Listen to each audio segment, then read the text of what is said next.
The cylinders were carefully numbered 1 to 4.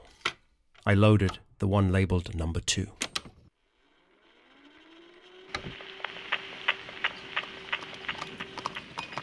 Whoa, girl, whoa. And once again, I was there. Milk delivery! Agents Davis and Grigsby arranged my appointment with Madam Koslova, the medium, the day after my return from Washington.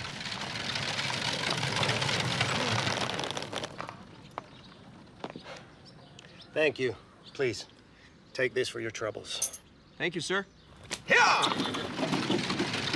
The townhouse was modest but solid, standing in a row of others all identical, except for minor architectural flourishes.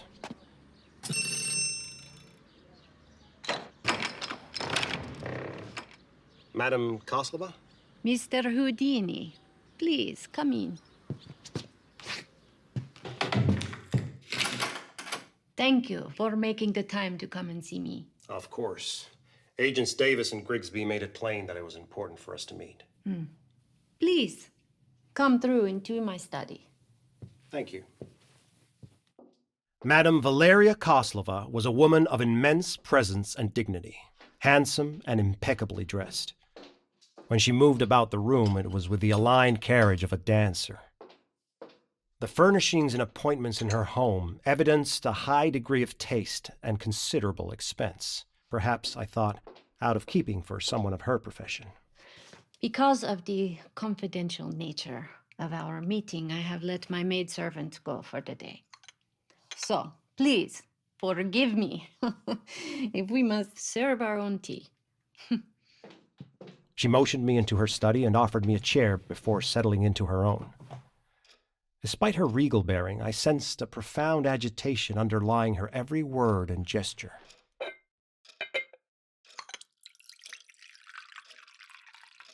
Milk and sugar? Just milk, thank you. Will you have a cookie as well? Special walnut cookies. I taught my cook how to make them. Oreshki. Certainly, they look wonderful. They remind me of my childhood in the old country. Whatever Madam Koslova had to tell me, she was formulating it carefully. It seemed to me as if her tightly woven composure was a mask for a terror I could not, at that moment, begin to fathom. Before we begin, Mr. Houdini, let me be clear. As a practicing medium, I have always been a fraud. Plain and simple. Had you attended one of my séances, I have no doubt but that you would have debunked my manipulations within a single session. But I was spared that humiliation by fate when it exposed me to something I cannot explain. Something so terrifying that it has caused me to quit my shameful and shameless profession. Instantly. Please, go on. 5 years ago, I was contacted by agents for a spiritualist group that calls itself Sila. They hired me to conduct a series of seances for a small, invitation-only group of members.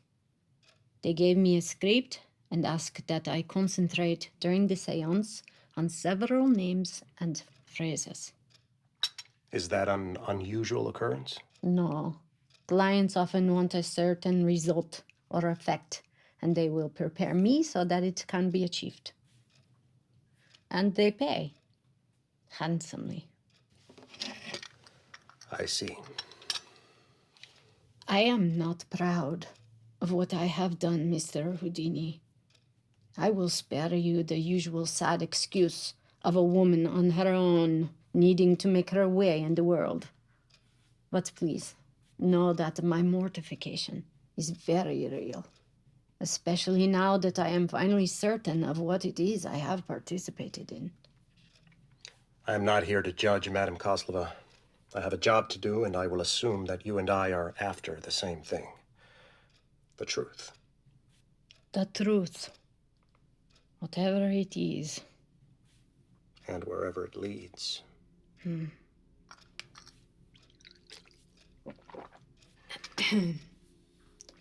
I gave a series of 3 seances. The same 3 participants attended. The man who seemed to be in charge was called Adam Stark.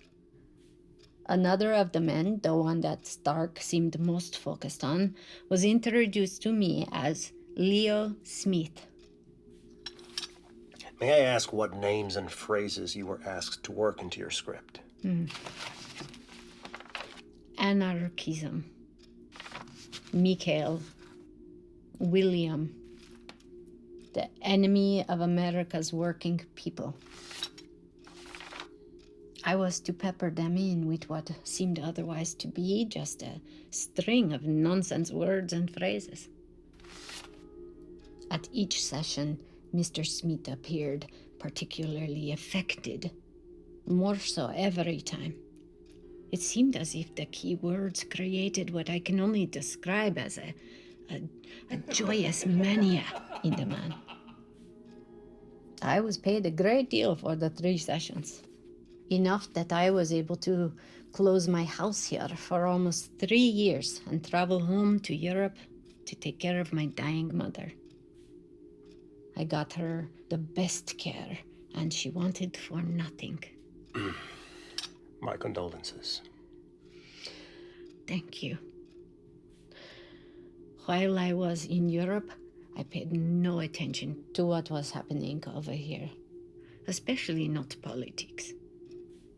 After my mother's passing, I took another 6 months to tour around the continent, and then sailed back to home, to New York, where I continued my life much as before, performing largely scripted seances for wealthy clients.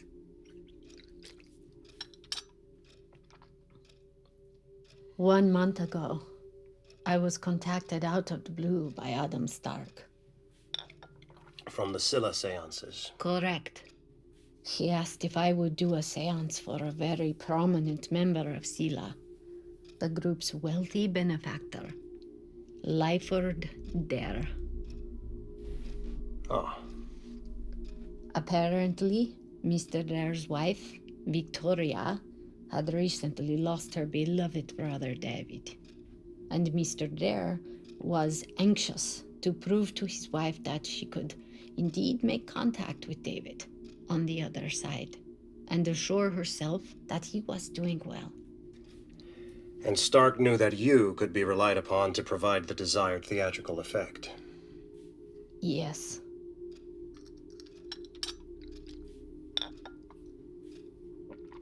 I agreed to do the session. On the day of the seance, Adam Stark arrived with Lyford Dare and his wife, Victoria. Please, come in. My wife, Victoria. When Lyford Dare walked into my vestibule, I was gripped by a sense of overwhelming darkness. He was icy, supercilious, certain of his immense privilege and superiority. I have never experienced anything like that feeling. When he shook my hand and looked into my eyes, I felt as if my will was being taken from me. It was with effort that I let go his hand and turned to the others so I could recover myself. How would you characterize the feeling? Darkness. Bottomless darkness. The kind of inhuman void that people have classically described as evil. I have always been mildly psychic, if you can call it that, ever since a child. It seemed I always had the ability to read people's desires and intentions to a considerable extent, which served me well in my former profession. But not this time. And the séance? What happened during the séance is what has brought us here, to this meeting. Early in the séance, a spirit who claimed to be William McKinley began screaming at me, telling me that his assassin was in the room with us. I was stunned and terrified. Everything I had done in my life up to that point had been an act, utter fakery. This seemed completely real. At first, only I could hear him.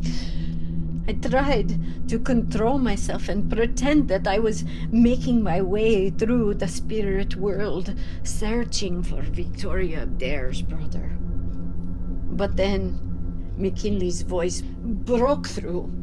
I heard myself scream in a man's voice. My assassin is here! My assassin is in this room with us! Lyford! Victoria, What's happening? control yourself. That's not David! What's going on? Shh! David! Stop. No! Victoria! What is happening? Quiet! Just as suddenly as he appeared, he was gone. I could feel eyes of both men, Dare and Stark, fixed on me. Dare's gaze was terrifying and mesmerizing, like that of a cobra. The effort of tearing my eyes away from his hurt me physically. I pretended that I had finally found and was able to converse with Victoria's brother, David. I gave her his assurances that he was fine, missing her, of course, but otherwise happy. Lyford Dare was watching me the whole time, piercing me through and through with his gaze. He knew I was covering up what had happened, and he knew what had happened was real.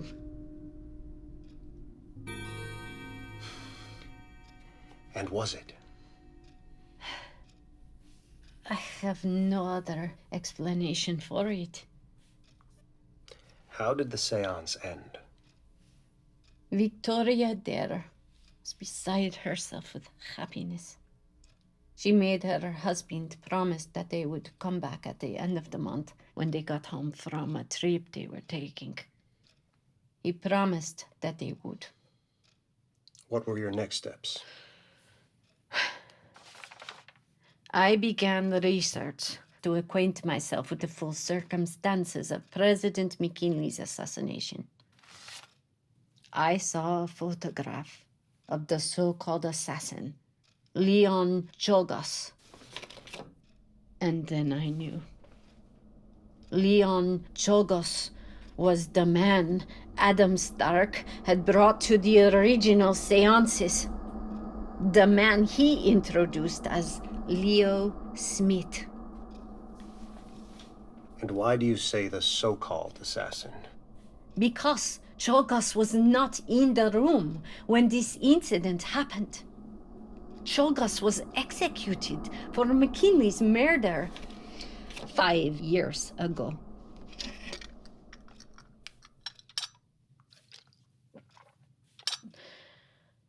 Go on. Adam Stark appears to be some sort of aide or functionary to Lyford Dare. He doesn't seem to have any authority, only the ability to arrange things, likely at Dare's instructions. Are you saying that Lyford Dare arranged the killing of the president, using the power of suggestion contained in your seances to motivate and propel Chogals? How else to explain it? There is a brutal logic to it, which would fit your instincts about Dare himself. It is ruthless, but it fits.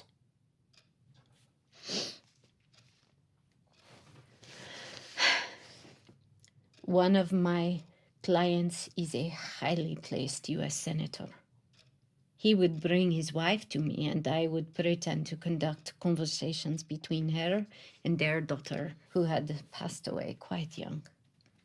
She said it gave her considerable relief.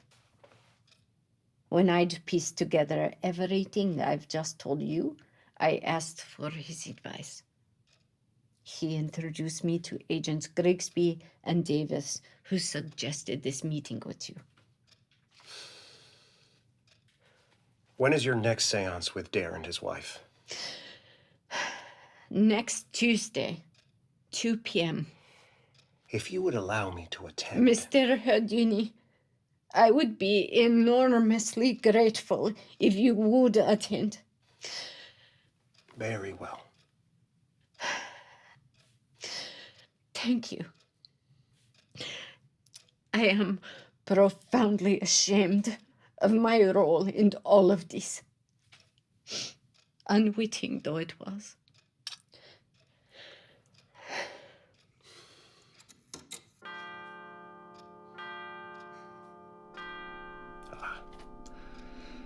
The relentless march of time.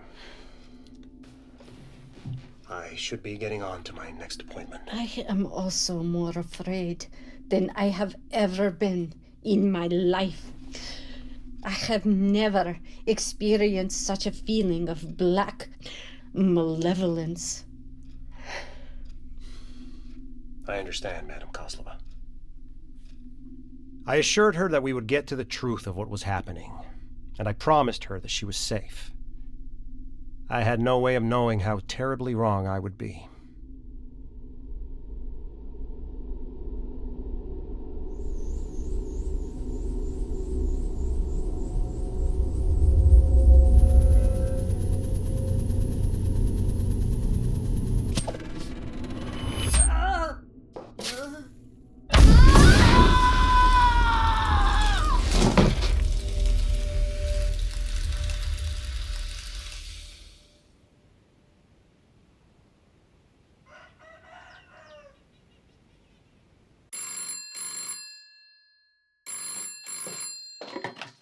Houdini residence. Bess Houdini speaking. Yes, of course. One moment. Constance, fetch Mr. Houdini, quickly! There's smoke coming out of the window. Get everybody out of the building. Stop back, please. Let the horses through. Mr. Houdini, over here. Even though they had advised me on the phone as to the night's terrible events, I was filled with dread as I headed toward Agents Grigsby and Davis. Gentlemen. Are you certain that you want to go inside, Mr. Houdini? I warn you, it is disturbing and truly grim. Yes, I need to see her. Please, let's go. This way. Let him in.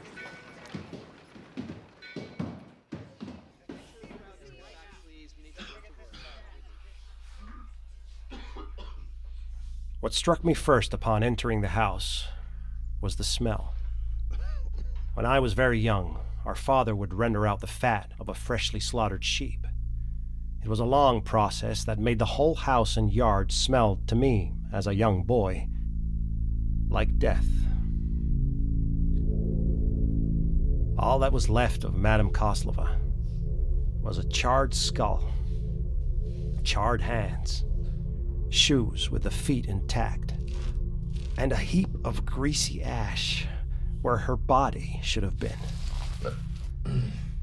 The carpet where her remains were sprawled appeared untouched. The coroner standing over the remains saw the question in my eyes. Mr. Houdini, I have only ever heard anecdotes about things of this nature. Spontaneous human combustion. I never imagined it could be real. And is it? Can you be certain of what you're looking at here? I can only say that I hope I'm wrong. I'll know more once I've had a chance to examine everything thoroughly. Of course. Thank you. I don't envy your task. One more thing. Yes. I found this under the ashes of the body. The coroner extended his hand to show me the gold medallion resting in his palm.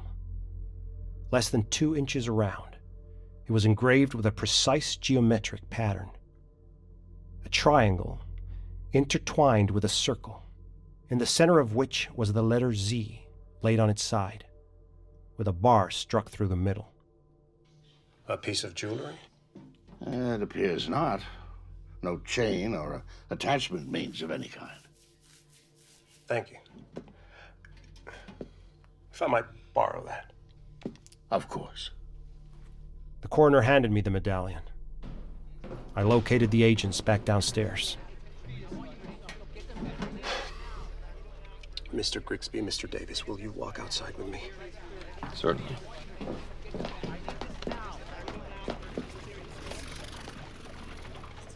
May I ask how she came to be discovered? The local police received a call before dawn this morning from a neighbor directly next door. She reported what she described as terrible screams coming from Madam Koslova's house. Was there any sign of an intruder, a visitor? None. All the doors and windows were secured from the inside. The police searched the premises immediately and found nothing. Gentlemen, I'm saying this very carefully until I can study it further, but I believe that the incident Madam Koslova described to me during her séance with the Dares may have been real. That carries a great deal of weight coming from you. That being said, we should keep it between the three of us until I complete my research. Agreed? Of course. Certainly. Did the neighbor observe anything else, anything out of the ordinary? She did. She said she saw a man standing across the street staring up at Madam Koslova's window. She thought nothing of it at first, but when she went back 2 hours later, he was still there, unmoved, staring up at the window. She said that both times she observed him running a circular coin-sized object through the fingers of one hand, over and over. She saw it glinting in the light of the street lamp. An object like this? I handed Agent Grigsby the medallion. The coroner found it underneath Madam Koslova's ashes. Very possibly. And something else. Her description of the man exactly matches the one Madam Koslova gave of Adam Stark. Tall, thin, dark clothing, pale skin, white hair, black eyes.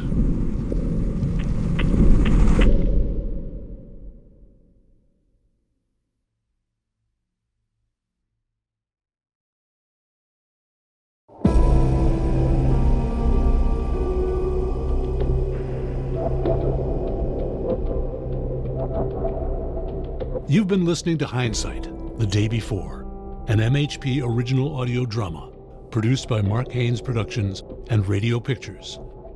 Written and directed by Kelly Lyons. This premium audio drama is based on Hindsight, an original television series created by Mark Haynes, now in development at MHP. Hindsight, The Day Before, stars Santiago Cabrera as Gabe Strasser, Harry Houdini, Sabangale Malambo as Bess Houdini, MC Gainey as Agent Grigsby, Nolan Gerard Funk as Agent Davis, Marin Dungy as Nomi Bernard, Sarah Botsford as Mrs. Elizabeth Ivory, Aaron Stanford as Josh Peters, Joe DiNicole as Justin Devereaux, Eileen Gruba as Madam Valeria Koslova, D. Taylor Loeb as Jackie Chen, Melinda Peterson as Carolina Boswick, Phil Proctor as William Howe, with Ian Anthony Dale as Lyford Dare, and John Goodman as Justice Oliver Wendell Holmes Jr. Additional performances by Zach Garrett, Benny Felix, Julia Berglund. Executive produced by Mark Haynes. Series producer Kelly Lyons. Produced by Mark Haynes, Kelly Lyons, and Ted Bonnet. Original score composed by Greg Martin. Editing, technical direction, and sound design by Ted Bonnet. Post-production supervision by Ted Bonnet and Kelly Lyons. Re-recording mixer and Atmos audio production designer Andy Snavely. Casting director Russell Boast. Casting consultant D. Taylor Loeb. Script supervisors Julia Hirsch and Marilyn Miller. Assistant director and unit production manager Camila Contreras. Production coordinator Patty Lynn Poncho. Audio production consultant Brent Kaiser. Sound recordist Jay Kim.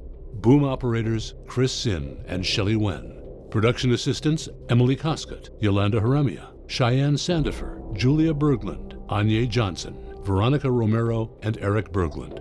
BTS videographers Ephraim Zapata and Andrew Pimentel. COVID-19 compliance officers Ryan Wally and Annalie Richards. The producers would like to give special thanks to Brian Ackerman, Anita Ackerman, and Ida Hallinan. Hindsight, The Day Before, is an MHP original premium audio drama produced by Mark Haynes Productions, markhaynesproductions.com, and Radio Pictures, radiopictures.com.